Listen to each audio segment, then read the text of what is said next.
Kalau untuk inspirasi aku lumrah ya biasa orang yang membuat lagu itu berdasarkan mungkin dari pengalaman pribadi atau mungkin dari pengalaman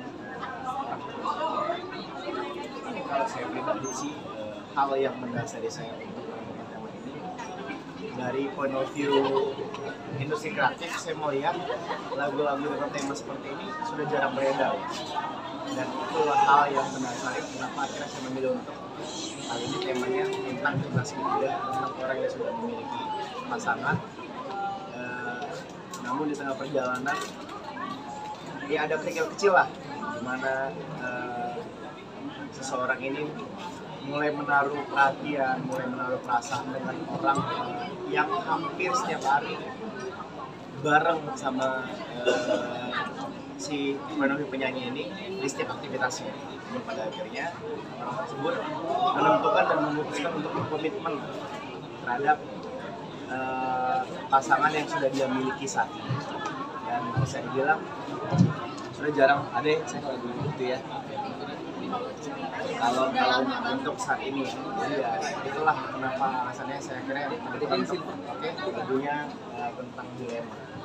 Mungkin proses kreatifnya seperti apa, ngobrolin tadi juga mungkin bagaimana tema itu jadi pas pertama kali juga di dalam gimana gitu. Jadi sama seperti Anil di notasi itu selalu isi saya yang bikin. Jadi kebetulan isi saya buat notasi terus kirim ke saya terus ayo kak kita bikin lagu bareng tapi bantuin aku bikin lirik ya.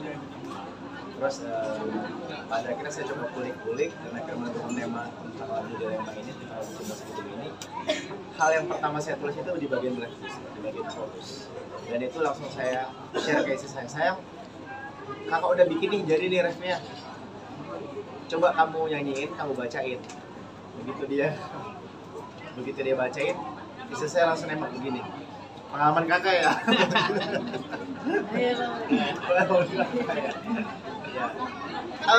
Kita juga setiap kali bikin lagu karena memang kita juga masih belajar, jadi kita selalu mendengarkan ke beberapa orang supaya minta pendapat ya. Gimana ya? Jadi apa ini pakai orangnya kecil banget. Mana orangnya kecil nih. Jadi waktu pas begitu kakak bikin lagu ini tuh selalu di sharing dulu. Iya sama beberapa orang kayak contohnya sama Kak Adiba, Kak Adi gimana gitu ya. Kakak bilang sih waktu itu, Adi bagaimana menurut Kak Adi terus terkait kasih lirik dan lain sebagainya. Jadi selalu nanya. Bahkan ada beberapa pendapat juga kayaknya oke nggak ya Lesti menyanyikan lirik yang agak lumayan berseberangan gitu dengan lumayan berani gitu. Tapi akhirnya berdiskusi lagi dengan tim dari label bilang ya nggak apa-apa karena kan ini industri dan ini juga karya dan bukan bermaksud untuk menormalisasikan hal tersebut, tapi lebih ke menceritakan bahwa perjalanan hidup seseorang tuh ada yang seperti ini loh kisah cintanya gitu. Lebih ke situ sih. Manusiawi ya, sebetulnya manusiawi. Tapi ya justru poin plusnya adalah si orang ini justru tidak terpengaruh dan akhirnya menutup perasaannya dalam-dalam dan akhirnya memilih pasangan yang memang sudah dia pilih sebelumnya.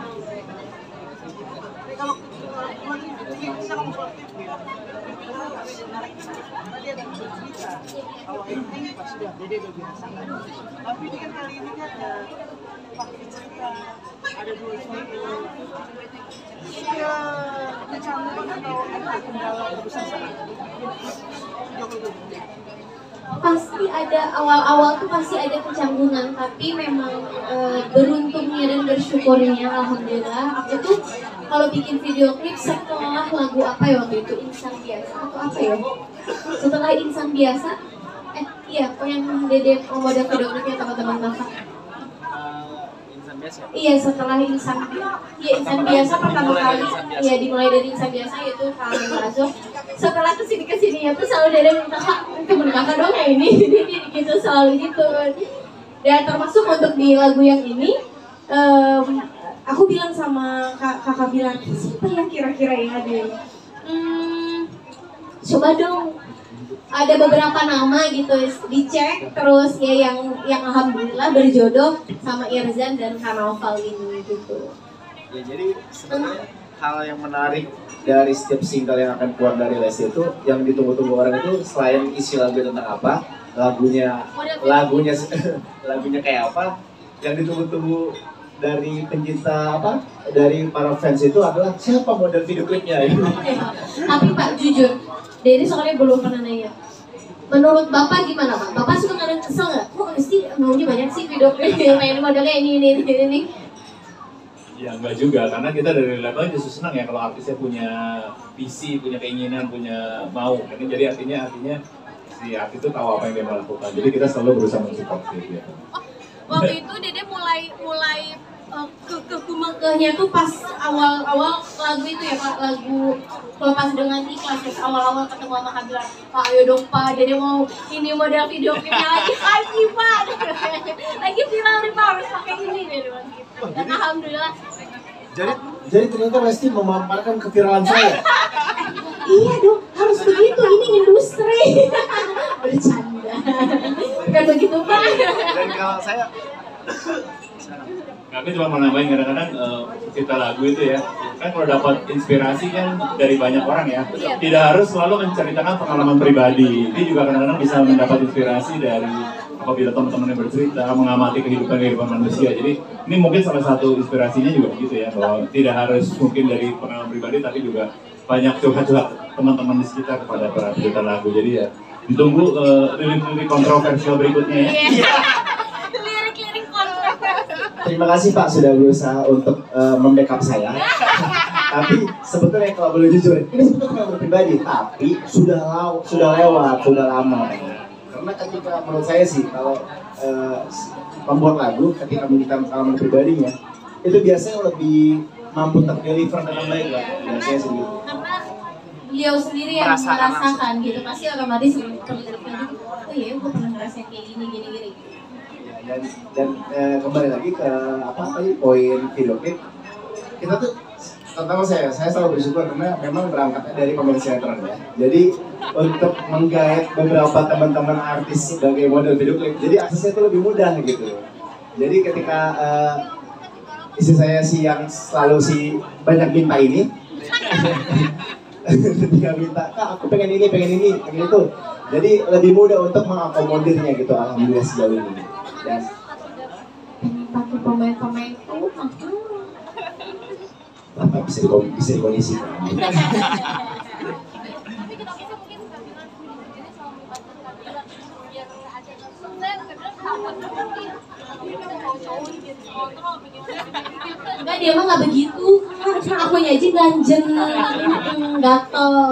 Enggak sih, emang maksudnya kalau aku pribadi sama siapapun kita ya harus di industri ini kolaborasi gitu, dan selama ini menurut aku selagi memang partner hidup kita bisa menjadi partner bekerja kita di industri, kenapa enggak gitu. Dan menurut aku Kakak Bilar juga mampu gitu, walaupun musik dangdut ini menurut kakak mungkin berasa awam gitu, tapi ternyata setelah dicoba dari lagu yang sebelumnya alhamdulillah juga cukup berhasil gitu. Dan dari situ Dede diskusi sama tim label, boleh nggak ada beberapa lagu lagi yang dibikin oleh kakak, nggak apa-apa, justru malah disupport gitu, malah dikasih wadah terus gitu. Jadi menurut aku ya kenapa enggak sih untuk bisa terus berkarya bareng-bareng di industri musik dangdut gitu.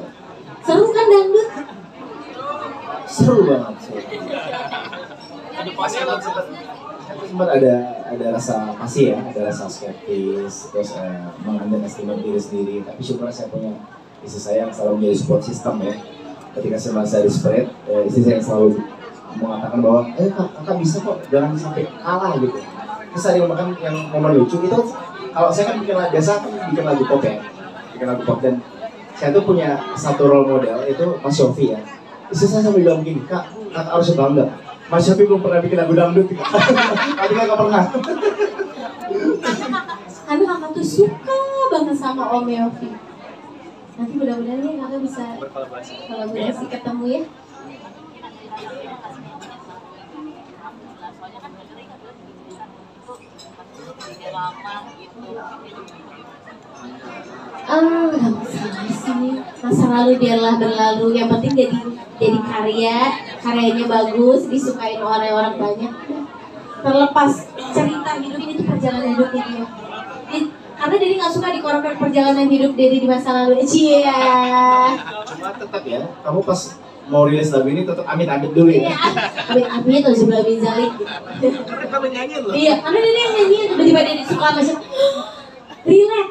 Dedi tuh lagi suka sama pemain bola Pak, Soboslai, Dominik, aduh love banget dah. Dan memang kan cinta ini dia paham bahwa perasaan yang dia taruh terhadap orang lain itu, orang terdekat itu perasaan tidak mungkin terjadi sebetulnya. Makanya dia itu akhirnya kubur dalam-dalam. Termasuk istri saya selama ini berhalusinasi bisa berpasang sama Soboslai ya. Tapi itu seperti pungguk merindukan bulan sebenarnya. Masa kata si kakak, sayang, Soboslai menganggap kamu ada di dunia ini aja enggak. Dia nggak tahu ada aku di sini gitu. Tapi dari pas Diri nggak perlu pegang tangan, tadi Saliman kan digantiin tuh, jadi ada yang Saliman. Ya kan memang secara aturannya juga memang tidak boleh, tanpa diucapkan pun nggak udah paham gitu. Dan memang udah disiapkan dengan baik gimana caranya supaya enggak touchy gitu ya, diminimalisir lah gitu. Sebenarnya nyolong aja sih kulitnya ya kadang-kadang. Jadi om manggil Zen peluk ya dia gitu. Bercanda. Ya meskipun dengan saya bisa dibilang sebagai konserter juga dari sama dengan tim juga, kita tuh selalu berusaha untuk memilih talent yang mampu menerjemahkan storyline yang kita ingin gitu, dan syukurnya mereka semua mampu menjawab tantangan tersebut. Dan tetap meskipun kita di industri kreatif, tapi karena istri saya sebagai model, saya selalu menaruh batasan-batasan juga, termasuk bagaimana physical touch gitu-gitu. Dan syukurnya beberapa part pemain mengerti, beberapa talent mengerti, bahkan ada kayak Irzan kemarin, dalam case Irzan itu Irzan sendiri yang agak takut. Justru Kak bilang aku gimana Kak? Dia sampai minta saran ke saya, Kak, saya minta untuk melakukan pegangan tangan.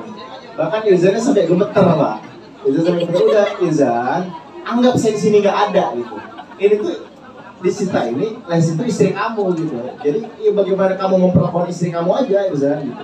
Udah anggapnya saya lagi di rumah. Dan akhirnya seperti yang tadi kita lihat, Irzan mampu membawakan bisa memerankan dengan baik, dan bahkan penonton tadi nggak sadar bahwa Irzan sebetulnya mencium tangannya sendiri.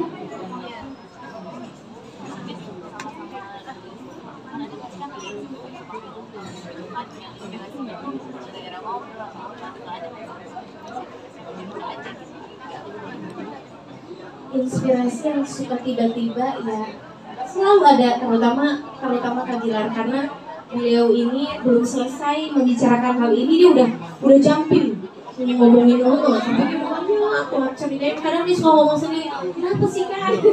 Tapi seru gitu, maksudnya justru menurut aku ya aku pribadi sangat bersyukur banget, alhamdulillah ya Allah itu mempertemukan aku dengan suami yang dimana bisa terus berkarya, terus bahkan diizinkan untuk bisa terus berkarya, terus disupport juga gitu tanpa ada batasan apapun gitu, kecuali batasan yang terlalu berlebihan gitu, melarang aturan agama dan lain sebagainya gitu. Jadi ya mudah-mudahan intinya kalau aku selalu berdoa mudah-mudahan Allah selalu menjaga dan karya-karya ini juga bisa selalu diterima oleh seluruh insan musik atau seluruh pencinta-pencinta musik.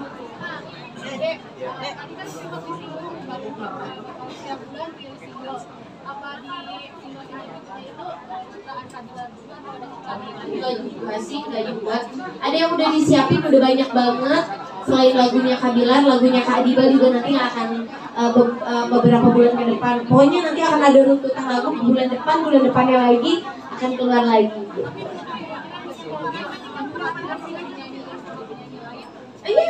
Iya, boleh dong, boleh banget malah. Saya sedikit menambahkan ya. Jadi kita meskipun saya sebagai suami dari penyanyi ya, tidak serta merta saya memiliki kuasa, karena sebetulnya yang memiliki wewenang pada itu beliau yang menentukan. Jadi kita tuh hanya mengajukan, kita selalu sifatnya mengajukan, Pak, kita ada lagu ini kira-kira, bahkan sebetulnya lagu ini sempat ditawarkan ke penyanyi lain Pak ya, ke Kodwi sebenarnya, tapi Kodwi justru malah minta udah Lesti aja nyanyiin gitu. Dan kalau dibilang harus yang bawa sih enggak lah, kita terutama Trinity tentu yang memiliki wewenang, dan kita menyerahkan sepenuhnya terhadap Trinity untuk menentukan lagu-lagu yang akan dibawakan oleh Lesti Kejora.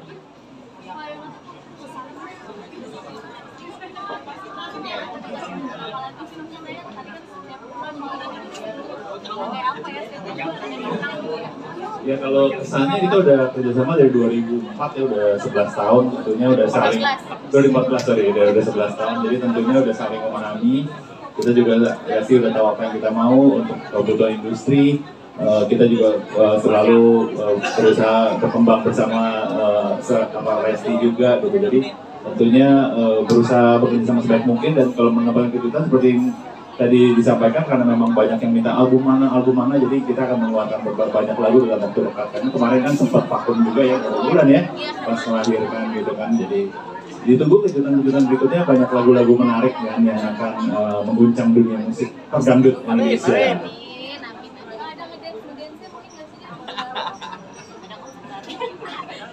Pokoknya tungguin aja. Tadi kan fans minta kamu bikin gebrakan baru, siapa tuh kamu mau bikin genre metal gitu? Kenapa enggak? Kalau kata Bapak Dede tuh, kalau udah terjun ke industri seni itu katanya jangan bauan. Mau nyanyi lagu apapun, babat. Selagi Dede mampu. Sikat. Belajar. Tapi tadi ada callback ke pertanyaan tadi terkait brainstorming kita berdua. Ada satu momen di mana sebetulnya kita pernah ya, di satu pesawat kita dalam melakukan perjalanan selama sejam, kita jadi satu lagu itu. 2 jam ya? 2 jam perjalanan kita jadi satu lagu. Iya, 2 jam perjalanan kita jadi satu lagu, dan itu ceritanya lucu banget. Ya insya Allah nanti kalau dari Islam libur kita cerita. Itu alasannya kenapa kami sering liburan gitu. Jadi suka dapat ide bikin lagu. Jadi bikin karya liburannya ya. Iya. Di pesawat bikin dasar itu. Pesawat nih. Kalau nggak di kamar mandi, kalau kakak biasanya. Terima kasih banyak untuk om-om dan tante HAA semua tim media yang sudah berkenan hadir pada hari ini. Mohon maaf kalau ada jamuan-jamuan yang kurang, dan mohon supportnya juga untuk lagu Yang berjudul dia. terima kasih. Udah makan dulu ya. Jangan lupa pada makan dulu ya.